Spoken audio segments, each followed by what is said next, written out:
Salutations. Welcome to Spiritual Blitherings, Philosophical Ponderings, and Everything Ramblings at the Hopeful Humanist Cafe. I'm your host, Steve, the Hopeful Humanist, and today we're going to examine and explore ideas and flow about the good life, conscious living, and a new resource for your spiritual toolbox, iNaturalist, but we'll get back to that later. Today we're going to talk about the benefits of self-prescribing a dose of nature in our chaotic and busy lives. As I've said previously, it's hard to be healthy in this world. Many of us are living in the stress response, pulled in all directions from different greedy institutions like work, parenthood, our homes, our houses, and technology. And we are in need of something that can restore us, revitalize us. This leads to our discussion today about the benefits of nature as a possible therapeutic tool for our physical and mental health. Today, our sponsor is the dandelion, and in honor of this most generous sponsor, I'm wearing my yellow dandelion t-shirt that says, and I got it from the annual Waterloo, Ontario Dandelion Festival, and it says, dandelions are a sign of intelligent life. So, my invitation to you, if you want to be a part of the buzz, why not plant a pollinator-friendly garden today and make a difference in your community in terms of keeping it green and healthy? Additionally, in terms of this theme, our sponsor today, in honor of our sponsor, I am drinking some organic dandelion root tea, which apparently is good for digestion. Perhaps you'd like to grab some tea yourself, nice herbal tea, and we can spend some time together this morning as we talk about the benefits of being outdoors. I'd like to start off with a quote, and it comes from an article called Why Don't People Like Dandelions? And it goes as such. The difference between a flower and a weed is a judgment from unknown. I'm just going to quote directly from the article. This is taken from the user Sistelin on Tumblr because I could not have said it better myself, and it sums up exactly why people have been duped into viewing dandelions as weeds. They're considered weeds because they were a poor person resource, and not having them was a status symbol. In addition to our quote for the day, I have a word for the day. The word for the day is biophilia, which, according to Johann Hari in his book Lost Connections, is an idea that comes from this person, E.O. Wilson. And the definition is a love for the natural landscapes we evolved in.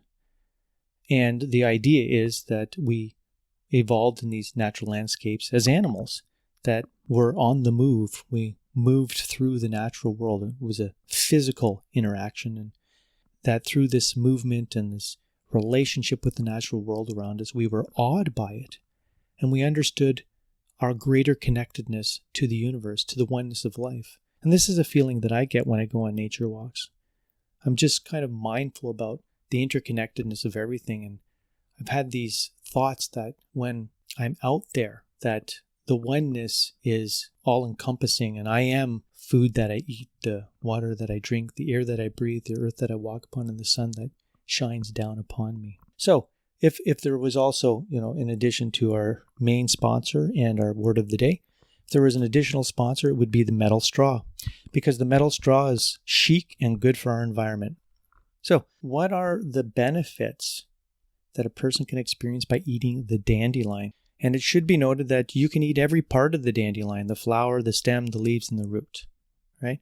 So of the many benefits, here are a few. Dandelions help with digestion. They help prevent cancer. It lowers blood sugar in diabetics. It aids with jaundice. It helps lower blood pressure, and it treats liver disorder. My appreciation for dandelions is newfound, as I previously resented the dandelion. I was so eager to be a good neighbor that I was spending lots of time trying to figure out how to banish this weed from my property. Meanwhile, there's always a part of me that wanted to be doing something outside with my boys. Interacting and having fun. Relationship is fundamental to happiness. So this is a newfound appreciation. And I think, if only to a degree, my old relationship kind of captured the notion of the absurd, because even though I didn't do it, I did imagine banishing it with a little bit of chemical help. And think about it. The only thing that would have accomplished is I would have been poisoning the environment around me, and I would have been poisoning my body. It would have been toxic for my kids. And, and this is something to consider, the absurdity of it all, because, me and my wife, we have 8 raised beds in our backyard where we are organically growing a variety of vegetables and fruits. So we'd be contaminating the food that we eat. So I guess one could say my change in attitude to the dandelion and my determination now just to kind of let it be is an off-script response to the absurd. So before we talk about the benefits of getting outdoors, I just want to take a couple of minutes to share some previous thoughts that I think are linked to this greater discussion. First, just a reminder that in episode 4 and 5, Johann Hari introduced the idea that this disconnection from nature leads to an increased vulnerability to anxiety and depression. This is something we should be mindful of, as depression is the leading cause of disability worldwide, according to the World Health Organization, the WHO. Currently, 4% of the world population, or 322 million to 350 million people, are struggling with depression. In terms of another linking thought, the last episode on finding oneself, episode 7, identified that one way a person can find oneself is to immerse oneself in solitude. So these linking ideas can set the scene for exploring the various benefits of getting outdoors. So, what are the benefits of getting outside? According to an article from Business Insider called Health Benefits of Being Outside, here are some of the things that we can benefit from in terms of getting outside. Number 1, by going for a walk in nature, we can improve our short-term memory. And I think that this is connected to a thought I'm going to share with you soon about diminishing the impact of rumination when we're outside. Number 2, being outdoors has a demonstrated de-stressing effect. It will lower levels of cortisol that are elevated when in the stress response. And that's a place, as I shared, many of us live constantly. We're pulled in different directions because of different greedy institutions. Number 3, spending time outside reduces inflammation, which is connected to various autoimmune disorders. Number 4, enjoying the outdoors eliminates mental and physical fatigue, as exposure to green space is restorative and reinvigorating. Number 5, outdoor experiences may help fight depression and anxiety. Outdoors combined with exercise, 30 to 45 minutes, 3 to 4 times a week, can reduce depression and anxiety, and it has the benefit of increasing mood and boosting self-esteem. Number 6, being outside may protect your eyes. This is especially true for children who spend a lot of time in front of screens these days and are at risk of nearsightedness. So if you want to reduce the risk of nearsightedness, get them outside where they can start looking at things on the horizon line and off in the distance. Number 7, spending time outdoors lowers blood pressure. Hey, the dandelion is happy to hear that. Number 8, being outdoors can improve your ability to focus. To quote the source, doses of nature might serve as a safe, inexpensive, widely accessible new tool for managing ADHD symptoms. Even after just 20 minutes, a green place increases one's ability to focus. Number 9, when outdoors, you may perform better on creative tasks. According to a study by Standord, where it compared a group of students who went for a walk in a green space on campus to another who walked in a nearby urban area, busy with the noise of cars and all the commotion of street life, ruminating thoughts went down. People were able to get out of their heads, get out of the drama of their life. And this opens up an inward space for creativity. And I think that this is something that might play itself out in terms of increasing one's short-term memory. Number 10, outdoor sessions may even help prevent cancer, as being outside can stimulate the production of anti-cancer proteins. Number 11, forests might boost your immune system.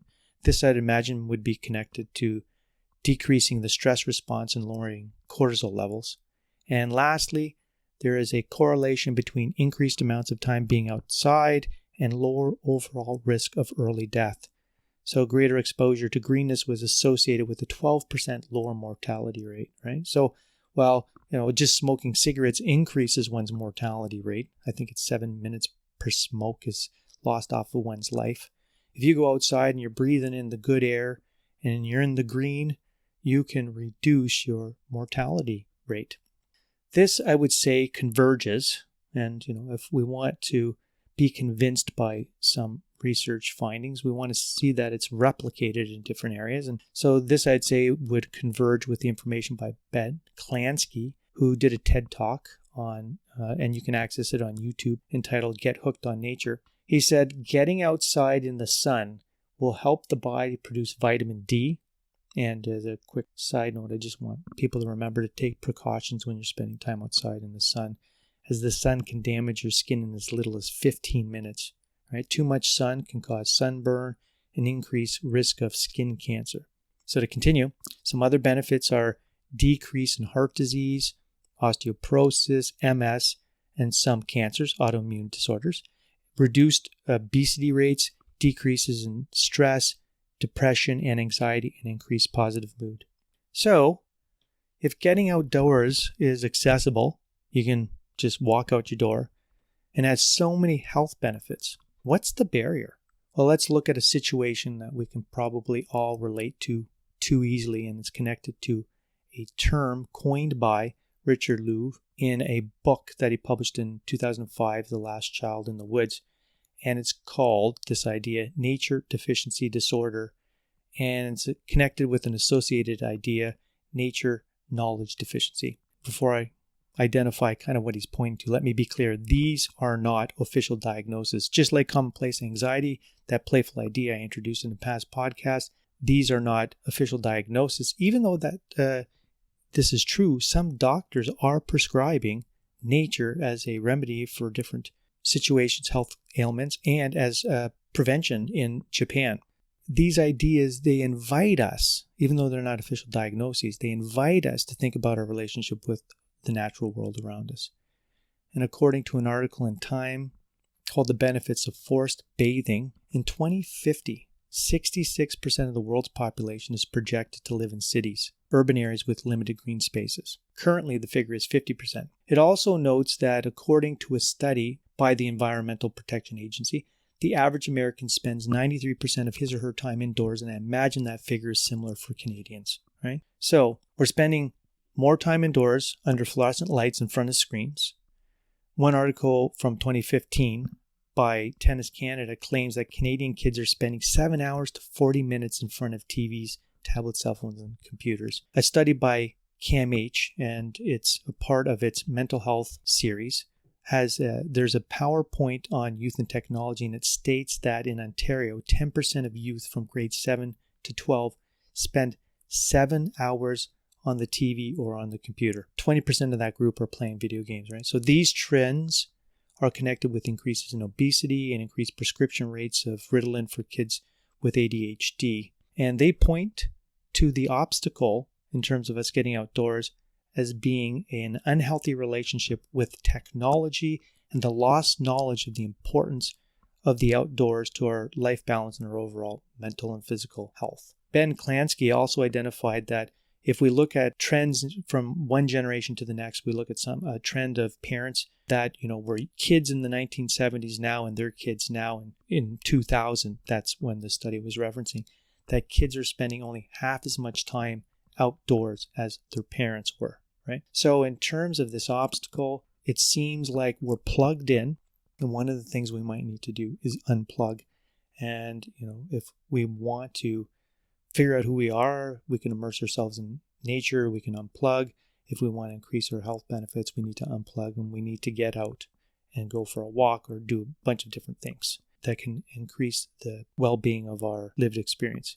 So Johann Hari references the following story that provides what I think is convincing information about the importance of having green in our lives. And I'm just going to read it directly. It's been known for a long time that all sorts of mental health problems, including ones as severe as psychosis and schizophrenia, are considerably worse in cities than in the countryside.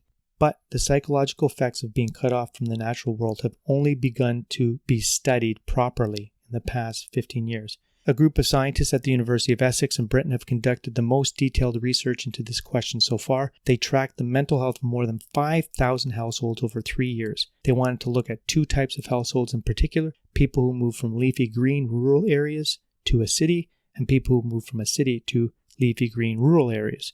They wanted to know, would there be any changes in how depressed they got? What they found was clear. The people who moved to green areas saw a big reduction in depression, and the people who moved away from the green areas saw a big increase in depression.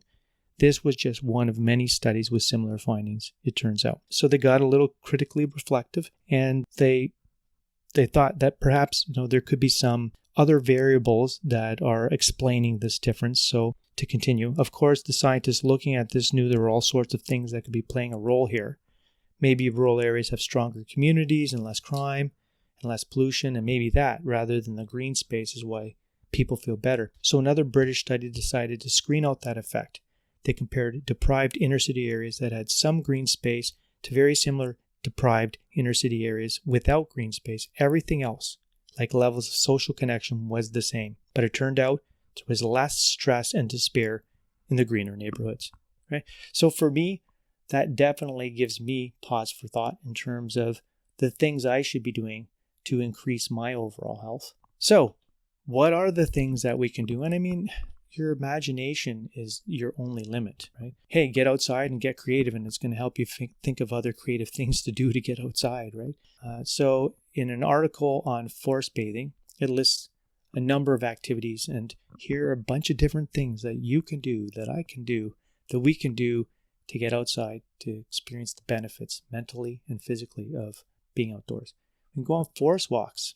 You can do yoga outside, and I've even heard that some people are doing yoga with the goats. We can eat in the forest, right? How about, during your lunch when at work, instead of eating at your desk in front of your screen, you go outside and find a nice green space. Hot spring therapy. And I'm going to tell you, I'm excited about getting some of this when I go to Banff this year for our family vacation. Tai Chi, you can do some meditation or various breathing exercises. You can exercise.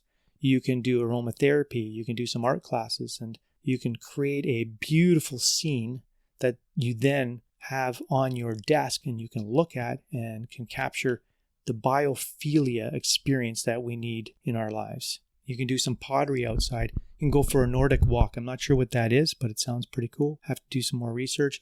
And forest bathing, which is simply being in nature and taking in the forest through your senses. Another activity could be plant observation. This was one of the things on the list, and this brings us to our resource for this episode, iNaturalist. So iNaturalist is an app that you can download to your phone, and it only requires an email account, a password, and a username to open a free account. You can check out some tutorials on YouTube to figure out all the different things that you can do with this application. You can take a picture when on an outdoor adventure and download that picture to a database as an observation for scientific experts around the world to do their research. Or you can do what I do, because I'm nature knowledge deficient, and take a picture, then get the experts to help me identify what it is. The kids love these kind of get out there and learn experiences. And as an adult, I have a lot of fun too. And it's always nice to learn more about the natural plant life around me. So perhaps you might want to include this in your spiritual toolbox and see what you can do to leverage your health.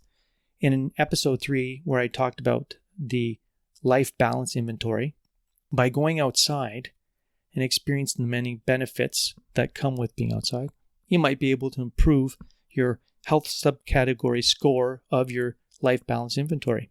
So thank you for joining me and exploring the benefits of self-prescribing nature. Before I sign off, I just have a couple of just by the way thoughts. Number one, I want to thank my dedicated core followers for tuning in month after month. I am mindful about the fact that the sound quality experience at times has been problematic. It's been brought to my attention that I can be a soft talker, and that sometimes the information that I'm sharing is inaudible. You can't hear it. So for me, this is both a leisure and a learning project. As a leisure project, this is something I like to do. It just brings me joy to share information about resources that are free, that might be helpful to other people. But it's also a learning project. I'm still trying to figure out the technical stuff in terms of editing and just figuring out my mixer and the microphone so that I get the best sound experience possible. So I'm determined to get there, and I'm going to keep on trying to make sure that this experience, the listening experience, gets better and better over time. Secondly, I'm interested in doing a podcast in the future about retirement. Always been fascinated about retirement. The idea of where did the concept of retirement come from? When was retirement? When did it kind of become a thing? And are there changing attitudes about this thing called retirement? So I put together a retirement survey, and I created a web page for listeners to go to access the survey. And my hope is, and the link is provided below in the notes, and my hope is that people that are interested listeners would go there. And once I get about 50 responses and I collect a number of different data points, that I'll be able to go in, analyze the data, and then at a future point present the information back to the listeners. So please, if you are interested in participating in an anonymous survey on retirement, go to my webpage. Let's end with a quote. I often start the podcast with a quote, but I thought I'd also like to end with a quote today, just to get the critically reflective juices going and hopefully inspire you to get outside. The quote is as such: "I think I cannot preserve my health and spirits unless I spend 4 hours a day at least, and it is commonly more than that, sauntering through the woods and over the hills and feeling absolutely free from all worldly engagements." Henry David Thoreau, right? So today is a Sunday, so there is a good opportunity for me to get outside, and I have the luxury and the privilege of having a pretty big backyard where I have trees, and on a daily basis I'm able to see blue jays and cardinals and listen to their songs, and there's squirrels and chipmunks and a whole bunch of different kind of wildlife right in my backyard. If you don't have that luxury, if you don't have that privilege, well then hopefully you can hit a park and go for a nice walk and think about some of those different things that you can do to get outside. So thanks for sharing this time with me. I hope it has been informative and helpful. Until our next meeting of minds, peace and salutations.